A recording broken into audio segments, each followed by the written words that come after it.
भाई आप अभी तक तैयार नहीं हुए? मैं तो कब का तैयार हो गया, तुम लोग नहीं हुए तैयार? अरे भाई हमें तो सिर्फ 5 मिनट लगेंगे। वैसे मोना भाई ना तैयार होकर भी ऐसे ही लगते हैं, हमें देखिएगा हम जब रेडी होंगे ना कितने हसीन लगते हैं हम। ये बात ये पता नहीं किस पे चले गए।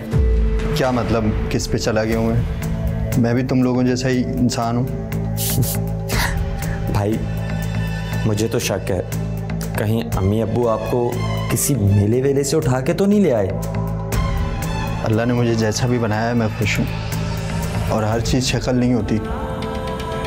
हाँ हाँ, वैसे ये इंटर ब्यूटी के लेक्चर ना आप उन्हें दीजिएगा जिन्हें हम आपकी पिक्चर भेजें रिश्ते के लिए और वहाँ से रिजेक्ट हो जाए।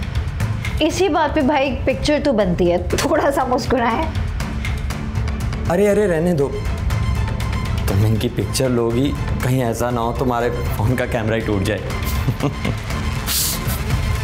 चलो आओ चलते हैं, तैयार हो जाते हैं, लेट हो रहे हैं।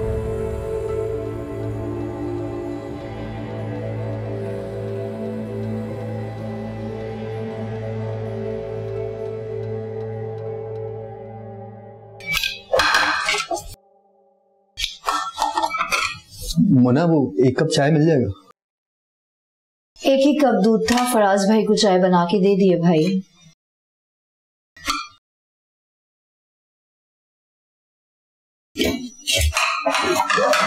अम्मी गए? अम्मी और अब्बू पुप्पो की तरफ गए हुए हैं और मैं कीमा बना रही हूँ। अम्मी ने कहा था उमैर आए तो उसे कहना रोटियां लेकर खा ले। ठीक है। और हाँ भाई मेरा बेकरी से भी कुछ सामान ला दीजिएगा क्योंकि मेरी कुछ दोस्तियां आ रही हैं। और प्लीज अपने रूम में ही रहिएगा ताकि मुझसे कोई पूछे ना।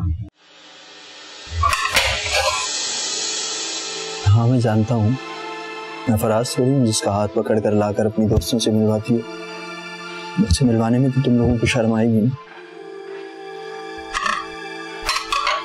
भाई आप अभी तक गए नहीं, देर हो रही है और मुझे खाना भी बनाना है। आपको पता है फराज भाई को बहुत भूख लग रही है और वो मुझसे नाराज हो जाएंगे।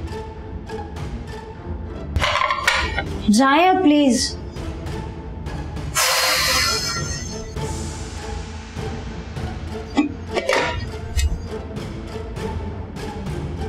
सारी जिंदगी मेरे सीने पे मूंग दलती रही, अब मेरी खुशी बर्दाश्त नहीं हो रही इन लोगों से। मुस्तकिल मेरे सर में दर्द पैदा करना चाह रही हैं ये औरतें। क्यों, क्या हुआ अम्मी? ऐसा क्या कह दिया पप्पू ने? अरे फरा को फराज के लिए मांग रही हैं, मेरा तो खून ही खोल के रह गया। मैं चंद दिन उस लड़की को बर्दाश्त नहीं कर सकती अपने घर में, और वो मुस्तकिल बसाने का सोच रही हैं हमारे घर में उसे। अरे एक आम सी शक्ल की लड़की को कैसे अपने शहजादे जैसे बेटे के हवाले कर दूं, हैं? अरे मैं कैसे भूल जाऊं कि तुम्हारी दादी ने और तुम्हारी पुप्पी ने कैसे मेरी ज़िंदगी को जहन्नम बना के रख दिया था, और तुम्हारे अब्बू भी उन्हीं का साथ देते थे। फिर अम्मी आपने क्या जवाब दिया? अरे फिर मैंने खुद को संभाला और ईंट का जवाब पत्थर से दिया। पहली बात तो यह है कि फराज उमैर से बड़ा है, और जब तक मैं उमैर की शादी नहीं कर लूँगी ना, फराज की शादी का तो मैं सोच भी नहीं सकती। हाँ अगर फरा को उमैर के लिए देती हो तो ठीक है। इस बात पे तुम्हारी फुप्पी से ज़्यादा तुम्हारे अब्बू हैरान हो गए। वाकई अम्मी आपने तो हैरान ही कर दिया। अब बस इसी तरीके से हम फरा को इमरान भाई के लिए चिढ़ाते रहेंगे। ये माँ बेटियां तो हमारे घर का रास्ता भूल ही जाएंगी। वैसे अम्मी फुप्पो भी कितनी चालाक हैं, मेरे हीरो जैसे भाई पे नजर डाल दी। और अम्मी आपने तो गुब्बारे से हवा ही निकाल दी। अच्छा फराज आए ना तो उसे मेरे कमरे में भेजना, और उससे कह देना कि ज्यादा हंसी मजाक ना करे आप फरा से। जी अम्मी। दिमाग ही खराब हो गया इन औरतों का तो।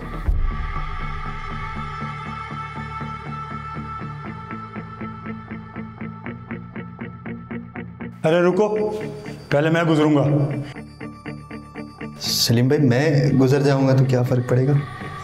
देखें मियाँ, तुम रास्ता काटो या काली बिल्ली रास्ता काटे, बात बराबर है, और मैं नहीं चाहता कोई मेरे साथ हादसा हो। सलीम भाई ये कैसी बातें कर रहे हैं? मैं आपकी इतनी इज्जत करता हूँ और आप। अरे हटो, तुम्हारी इज्जत के चक्कर में मैं अपनी जान ही ना गंवा बैठूं।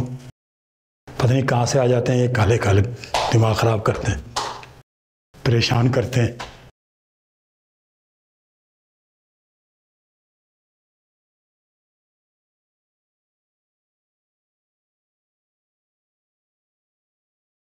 अरे रहने दे रजिया आपा, उनकी लड़की में कौन से ऐसे सुरखाब के पर लगे थे जो मेरे बेटे पे एतराज कर रहे हैं वो लोग हैं। और लड़के की शक्ल सूरत नहीं देखी जाती, कमाई देखते हैं लड़के की। तो बस छोड़ो, दफा करो इन लोगों को, कोई और लड़की दिखाओ। हाँ बस, अल्लाह हाफिज। क्या हुआ अम्मी, फिर से मेहर भाई का रिश्ता मना हो गया? अब तो सेंचुरी हो गई हो मेहर भाई के रिश्ते मना होने की। अरे दिमाग खराब हो गया लड़की वालों का।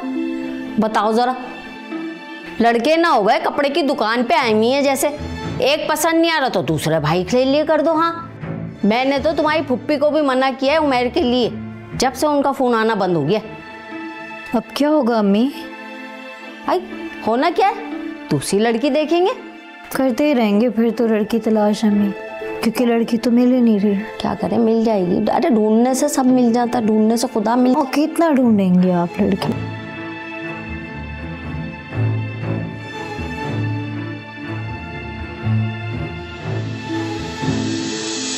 क्या हुआ अम्मी, फिर से मेहर भाई का रिश्ता मना हो गया। अब तो सेंचुरी हो गई हो मेहर भाई के रिश्ते मना होने की।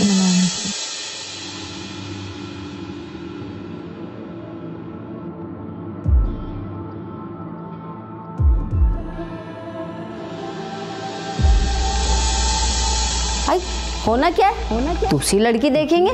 करते ही रहेंगे फिर तो लड़की तलाश अम्मी, क्योंकि लड़की तो मिल ही नहीं रही। क्या करें, मिल जाएगी। अरे ढूंढने से सब मिल जाता, ढूंढने से खुदा मिल। और कितना ढूंढेंगे आप लड़की? अरे रहने दे रजिया आपा, उनकी लड़की में कौन से ऐसे सुरखाब के पर लगे थे जो मेरे बेटे पे एतराज कर रहे हैं वो लोग हैं। और लड़के की शक्ल सूरत नहीं देखी जाती, कमाई देखते हैं लड़के की। तो बस छोड़ो, दफा करो इन लोगों को, कोई और लड़की दिखाओ। शाम का मंजर कितना खूबसूरत है, बारिश का मौसम और ठंडी हवाएं दिल को सुकून बख्शती हैं। और सबसे बढ़कर दिलकश नकूश वाले लोग, बाएतमाद, सर उठाकर चलने वाले, आंखों में आंखें डालकर चलने वाले। मेरे अल्लाह, मुझे किस नाकर्दा गुनाह की सज़ा मिली है। मुझ पर दुनिया की रंगीनी का हर दरवाज़ा बंद है। मेरे पास भी दिल है, उन्हीं जैसा दिमाग है, मगर शायद जिस्मानी तौर पर अधूरा हूँ। और जब अपना चेहरा आईने में देखता हूँ तो मुझे अच्छा नहीं लगता, तो दूसरों को क्यों अच्छा लगेगा? क्या ये तन्हाई मेरा मुकद्दर है? मुझे किस गुनाह की सज़ा मिल रही है जो मैंने किया ही नहीं है?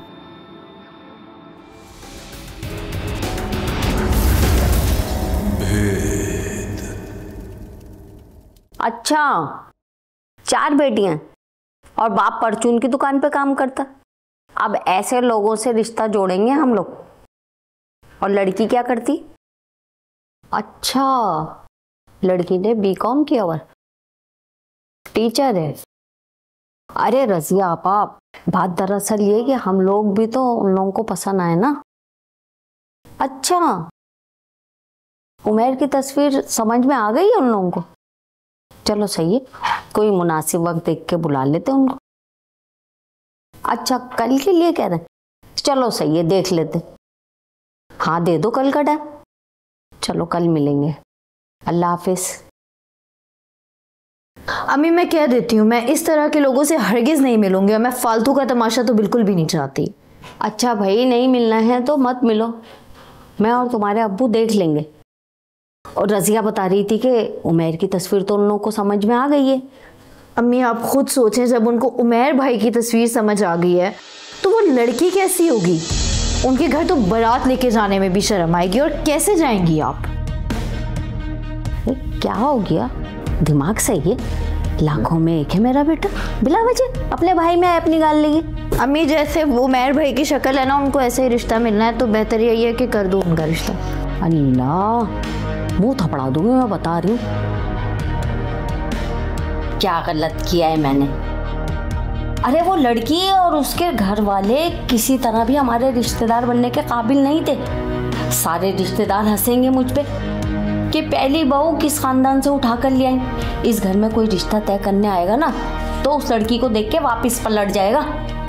क्यों रखे आपने उसके हाथ में पैसे? आदमी ने मुझे तबाह बर्बाद करके रख दिया। अच्छा ये बताओ, 3-4 साल में कौन सी लड़की मिल गई तुम्हें अब तक है? अब जो मिल गया है उसे कबूल करो। इससे पहले कभी आपने मेरी बात सुनी है जो आज सुनेंगे? खामोखा मैं चली गई इनके साथ, बिना वजह रिश्ता तय करके आ गए। देखो बेटा, बददिल मत हो, लड़की बहुत अच्छी है, पढ़ी लिखी है, समझदार है, और बेटा तुम्हारी जिंदगी में जीवन साथी का होना जरूरी है जो तुम्हारे दुख सुख बांट सके। मैंने अगले महीने की शादी की तारीख रखी है, तनख्वाह में से पैसे बचाओ, काम आएंगे। जी वो जैसे जैसे आपकी मर्जी, लेकिन वो अम्मी। अरे बेटा, शादी हो जाएगी, वो भी ठीक हो जाएगी, बस तुम अपनी खुशी का ख्याल रखो, समझे?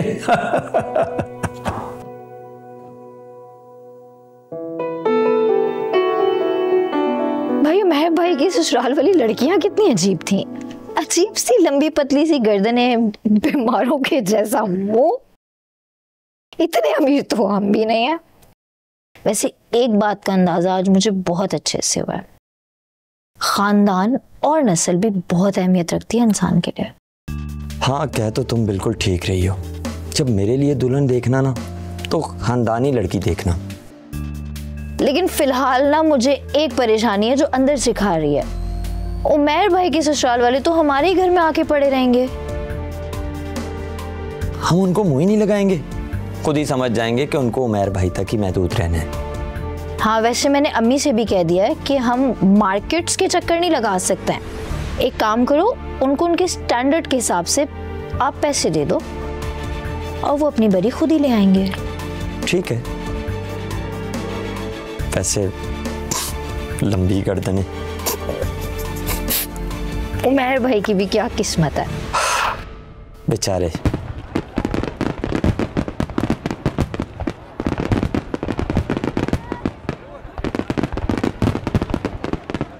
और सुनाएं भाई, कैसा चल रहा है काम? सही, अच्छा चल रहा है।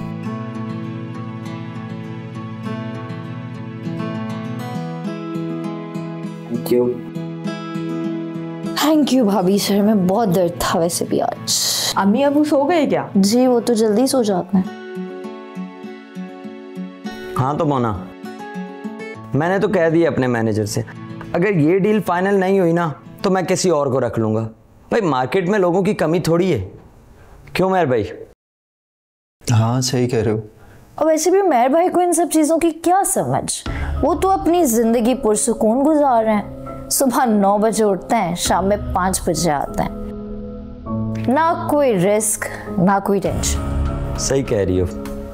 हाँ लेकिन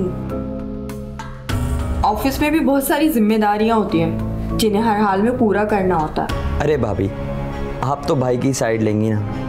भाई आप खुद अपनी ईमानदारी से बताएं, आपका दिल नहीं चाहता कि मैं भी गाड़ियों में घूमूं? और अब तो वैसे भी भाभी आ गई हैं, भाई कब तक बाइक पे घूमेंगे आप? 20 की ज़रूरत नहीं है, गुजर बसर हो रहा है हमारा। क्या गुजर बसर? अरे गुजर बसर तो फ़कीर भी कर लेते हैं भाई।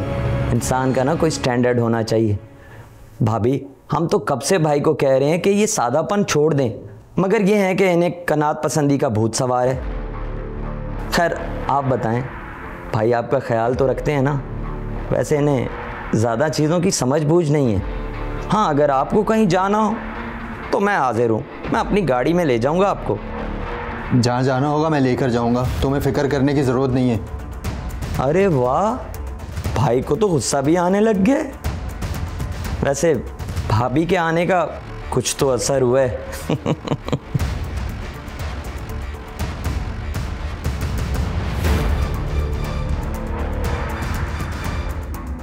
आप फराज की बातों पे इतना परेशान क्यों हो रहा है? आप में वो सब कुछ है जो एक अच्छे इंसान में होना चाहिए। बस दुनिया को दिखाने के लिए आपको खुद पर यकीन करना होगा। सिद्रा, मैं बचपन से इन रवैयों का आदमी हूँ। शायद मेरी खुद एतमादी को इन रवैयों ने बर्बाद कर दिया है। ये लोग मुझे एक एक हारा हुआ शख्स समझते हैं। लोगों को छोड़ें, लोग तो वही देखते हैं जो वो देखना चाहते हैं। मैंने आपकी ज़ाहिरी खूबसूरती नहीं, आपके अंदर की खूबसूरती को देखा है। आपके अंदर के एक सच्चे और अच्छे इंसान को देखा है। आपके अंदर के ईमानदार और शरीफ इंसान को देखा है। लेकिन इस ईमानदारी से घर का चूल्हा नहीं चलता है। लोग सलाहियत और कामयाबी को पूछते हैं, असूलों को नहीं। यही तो आपके अंदर की खूबसूरती है। आप जिस तरह अपने वालिदैन की दवाइयों का ख्याल करते हैं, बगैर किसी मतलब के सबकी मदद करते हैं और सच्ची ईमानदारी और लगन से सबका ख्याल करते हैं, ये सबकी बस की बात नहीं है। इसी तरह लोग छोटी छोटी बातों पर ध्यान नहीं देते हैं, उन्हें बड़ी बड़ी बातें नजर आती हैं। हाँ तो ठीक है, हम कोई ऑनलाइन कारोबार स्टार्ट कर लेते हैं। सच्ची लगन और ईमानदारी से स्टार्ट करेंगे तो देखिएगा अल्लाह ताला भी बरकत देंगे। बाकी आप क्या ऐसे देख रहे हैं? मैं आपकी मदद करूंगी ना।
सिद्रा, कहाँ हो तुम? इधर आओ जल्दी से। क्या हुआ? ये देखो, कोई नया क्लाइंट मिला है क्या? हमारी पहली कमाई। आप सच कह रहे हैं? हाँ ना, ये देखो ना, ये सारे खर्चे निकाल के, सारे उधार चुका के ये प्रॉफिट हुआ है हमें। शुक्र है खुदा का, माशाल्लाह माशाल्लाह। मुझे तो पहले दिन से यकीन था कि आपकी मेहनत एक दिन ज़रूर रंग लाएगी, और ये तो प्रॉफिट भी बहुत अच्छा है। इसी तरह से अगर काम चलता रहा तो वो दिन दूर नहीं कि अब हम भी एक अच्छी ज़िंदगी जी सकेंगे।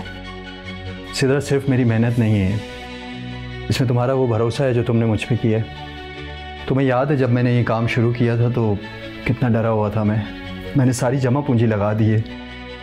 उस वक्त सिर्फ तुम ही थी जिसने मुझ पे भरोसा किया, और वरना मुझे तो लगा कि मैं सारे पैसे गंवा दूंगा, क्योंकि मैंने जब भी कोई काम शुरू किया है तो हमेशा नुकसान ही उठाया। मैं अगर आपका साथ ना देती तो और कौन देता? मैं आपकी शरीके हयात हूँ। ये सारी सलाहियतें तो वो हैं जो आपके अंदर पोशीदा थी, मैंने तो सिर्फ इनको उभारा है। सिर्फ साथ ही नहीं दिया तुमने, बल्कि तुमने इस ख्वाब को अपना ख्वाब समझा। चुपके से कमेटियाँ डाली, और जब रात को मैं जाग जाग के काम करता था तो तुम भी तो साथ जागती थी मेरे। बस करें उमेर, क्यों मुझे शर्मिंदा कर रहे हैं? ये सब आप ही की मेहनत है। अच्छा काम करते हैं, आज डिनर बाहर करते। इसकी कोई ज़रूरत नहीं है, ठीक है? फजूल खर्ची करने की कोई ज़रूरत नहीं है। किफ़ायत शायरी का दामन अभी थामे रख के आप बैठे, मैं खाना बना चुकी, मैं लेकर आती हूँ। ठीक।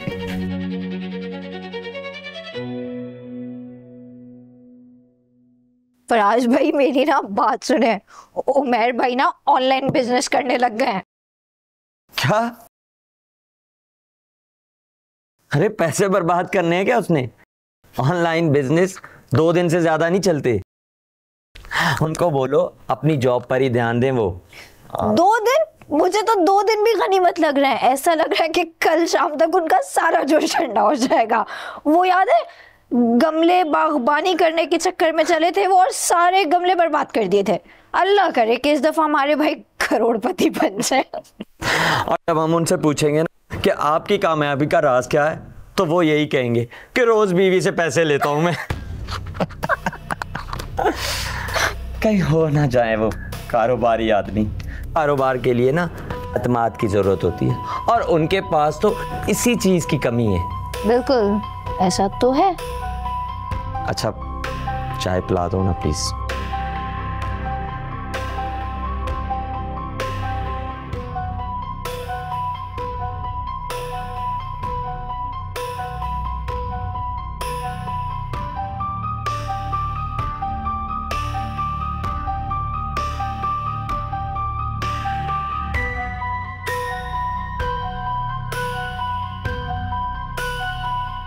कैसा चल रहा है आपका काम? A1, तुम सुनाओ। बस यार वो पिछले हफ्ते एक डील फाइनल की थी, उसकी तफसीलात देखता हूँ। ये बताओ कि कुछ परेशान लग रहे हो मुझे, सब खैरियत तो है ना? भाई मैं एक मुश्किल में फंस गया हूँ। मुश्किल? खुल के बताओ, हो सकता है मैं तुम्हारी कुछ मदद कर सकूँ। भाई मेरा सारा कारोबार डूब गया है। मैंने दिन रात एक करके जिस कारोबार को खड़ा किया था वो पल भर में जमीन पर आ गया। मेरी जिंदगी की सारी जमा पूंजी उस पर लगा दी थी मैं, और अब तो कर्जा इतना चढ़ चुका है कि कर्जदार घर को आने लगे हैं।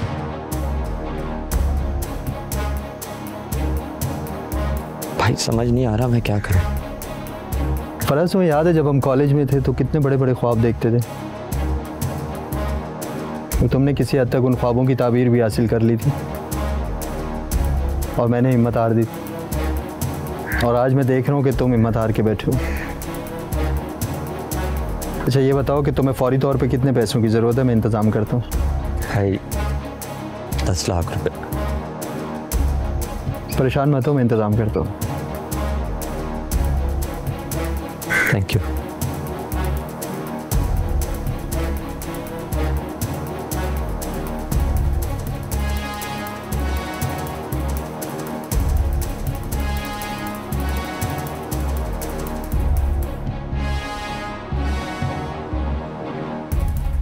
क्या तो तुम बिल्कुल सही रहे हो। अम्मी मेरी आंखों को यकीन ही नहीं हो रहा कि उमैर भाई ने एक झटके में मेरी मदद कर दी। उनकी सादा सी जिंदगी से कभी अंदाजा ही नहीं हुआ कि उनका कारोबार इतना सेट हो जाएगा। भाईजान, ये सारा क्रेडिट भी उसकी बीवी को जाता है। मैं तो इस शादी के बिल्कुल खिलाफ थी, लेकिन तुम्हारे अब्बू ने बहुत दूर की सोची और उनका ये फैसला बिल्कुल सही साबित हुआ। हम तो अपनी औलाद की सलाहियत को उजागर ही ना कर सके, लेकिन उमैर की बीवी ने उसका एतमाद बहाल करके उसे इस मुकाम पे पहुंचा दिया। हाँ, और उमैर भाई तो कभी ज़ाहिरी खूबसूरती से मुतासिर भी नहीं हुए थे। मुझे तो पता भी नहीं था कि उमैर भाई के पास इतना पैसा आ जाएगा। और सिद्रा भाभी भी कहीं ना कहीं बहुत सादा औरत है। तुम उमैर से ही कुछ सबक ले लो। अगर वो ना होता तो हम सब सड़क पे आ चुके होते। जी अम्मी सही कह रही हैं आप। उमैर की तरफ से तो मैं बिल्कुल बेफिक्र हूँ। अच्छा ये बताओ, कल की सारी तैयारी मुकम्मल कर ली ना? कौन सी तैयारी? अरे बेटा, मैंने बताया तो था कल कुछ मेहमान आ रहे हैं मोना को देखने के लिए।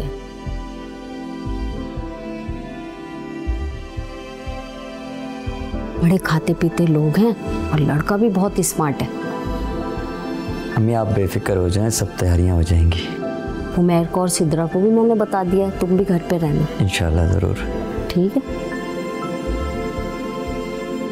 किसी चीज़ की कमी नहीं रहनी चाहिए बेटा। ये सारा काम मैंने तुम पे छोड़ दिया है।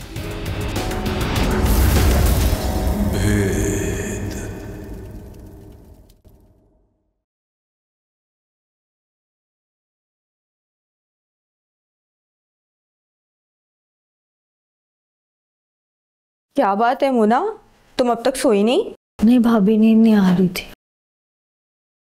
मैं जानती हूँ तुम्हें नींद क्यों नहीं आ रही थी।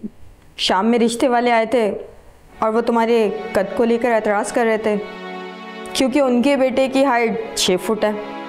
भाभी इतनी सी बात पर मना करके चले गए। खूबसूरत तो हूँ मैं, ऐसा क्या नुक्स है मेरे अंदर? क्या करें, हमारे माशरे का यही तो अलमिया है।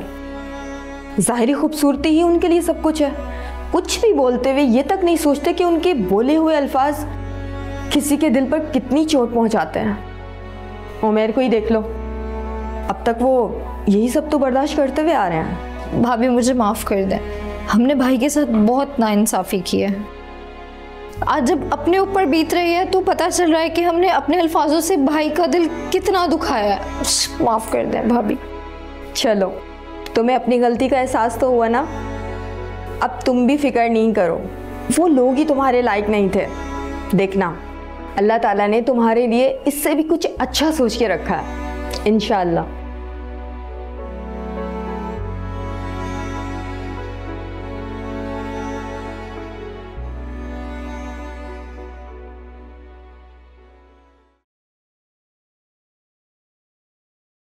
सिद्रा, ये मेरी ज़िंदगी का सबसे बड़ा प्रोजेक्ट है। तो अब हमारी प्रोडक्ट पाकिस्तान में नहीं बल्कि पूरे मिडिल ईस्ट में जाएगी। सिद्रा, में भी बहुत काम करना है। वक्त और मेहनत इंसान को कहीं भी पहुंचा सकती है और अब तो आप पर डबल जिम्मेदारी हो गई है। ये सब कुछ संभालना भी आसान काम नहीं है और वैसे भी आपने मेहनत की, आप ही इसके हकदार हैं। सही कह रही हो सिद्रा, इतनी बड़ी कामयाबी को संभालना भी एक बहुत बड़ी जिम्मेदारी है। सिद्रा, मुझे कभी कभी ना ये ख्वाब लगता है, लोगों का बुरा रवैया। अब तो मेरे घर वालों का रवैया भी मेरे साथ चेंज हो गया है। वो मोना और फराज जो बात बात पे मेरा मजाक उड़ाते थे, अब बहुत अच्छे से बात करते हैं मुझसे, तारीफ होती है मेरी। अब आपको किसी की तारीफ की ज़रूरत नहीं है उमैर, आपकी कामयाबी ही आपकी सबसे बड़ी तारीफ है। सही कह रही हो। मुझे वो ईमेल दो।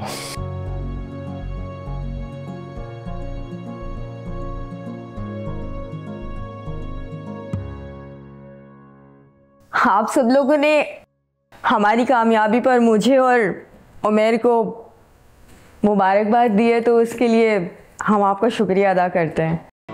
ख़ास तौर पर मेरे देवर फराज और नंद मोना का मैं तहे दिल से शुक्रिया अदा करना चाहूँगी। भाभी मैंने क्या किया है?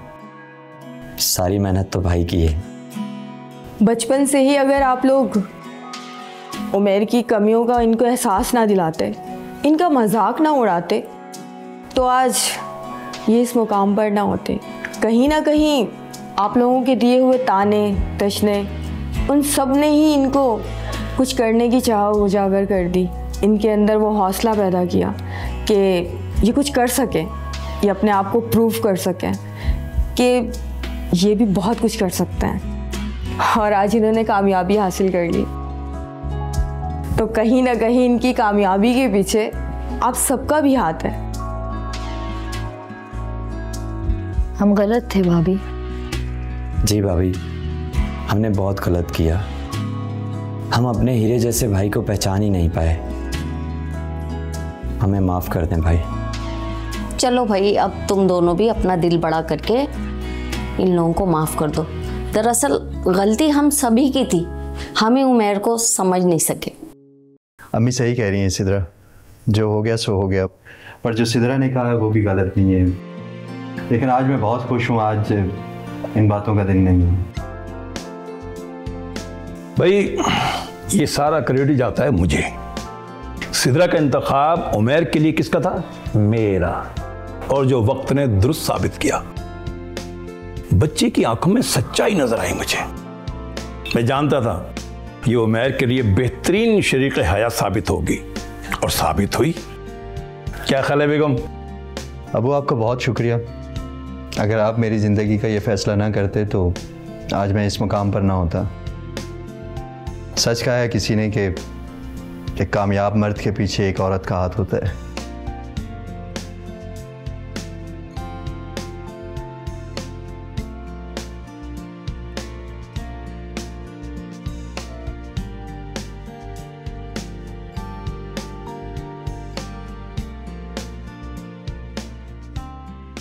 किसी भी इंसान को जो चीज़ सबसे ज़्यादा मुतासिर करती है वो है क्रिटिसिज्म, और क्रिटिसिज्म से इंसान की जो पर्सनैलिटी है वो डिस्टॉर्ट हो जाती है और उसके नतीजे में इंसान लो सेल्फ़ इस्टीम का शिकार हो जाता है। यही चीज़ हम देखते हैं इस स्टोरी में कि जब बच्चे को बचपन से ही क्रिटिसाइज़ किया जाता है, तनकीद की जाती है, उसके बदसूरत होने के ताने दिए जाते हैं, जबकि अगर बाहर वालों पे हमारा कंट्रोल नहीं है तब भी घर वालों को तो ये सोचना चाहिए कि कुछ चीज़ें ऐसी हैं जिसमें इंसान का अमल दखल नहीं। अल्लाह ताला की बनाई हुई मखलूक है, उसकी शक्ल कैसी है, उसका कलर कैसा है, इस चीज़ पे बॉडी शेमिंग कभी भी नहीं करनी चाहिए। लेकिन चूंकि घर से ही ये सिलसिला शुरू होता है और फिर बाहर भी जाता है और बाहर के लोग भी क्रिटिसाइज़ करते हैं, तो उस बच्चे की पर्सनैलिटी इस हद तक डिस्टॉर्ट हो जाती है कि लो सेल्फ़ इस्टीम का शिकार हो जाता है, उसका कॉन्फिडेंस लेवल बिल्कुल डाउन हो जाता है और उसका नतीजा ये होता है कि उसकी परफॉर्मेंस, उसकी प्रोडक्टिविटी, उसकी प्रोफेशनल लाइफ में सिफर नज़र आती है। और फिर जब ऐसी पर्सनैलिटी का शख्स कहीं शादी के लिए जाएगा, रिश्ते के लिए जाएगा, तो ऑब्वियसली उसको इंटरटेन नहीं किया जाएगा, उसको ज़्यादातर रिजेक्ट ही करने के चांसेस हैं, और जैसा कि इस स्टोरी में भी देखा जा सकता है। ऑन द अदर हैंड जो कि उसका भाई है, देखने में अच्छा है, गुड लुकिंग है, स्मार्ट है, जिसकी वजह से एक फ़र्स्ट इम्प्रेशन ये जाता है कि पढ़ा लिखा होगा, उसकी शादी में भी आसानी होती है, लोग भी उसको अप्रिशिएट करते हैं।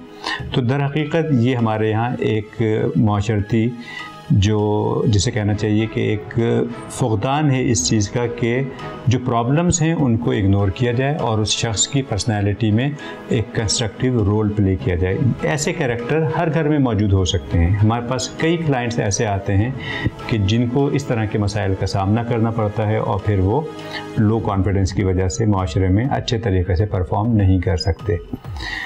और यहाँ पे एक और चीज़ है कि जैसे इस शख्स की शादी होती है, इनके फादर जो हैं वो अपना रोल प्ले करते हैं और एक समझदार बहू लेके आते हैं, लेकिन हमेशा ये याद रखना चाहिए कि ज़िंदगी हमेशा इतनी मेहरबान नहीं होती कि जैसे लकीली यहाँ पे एक अच्छी समझदार बीवी मिल गई, रियल लाइफ में ज़रूरी नहीं है कि ऐसा हो।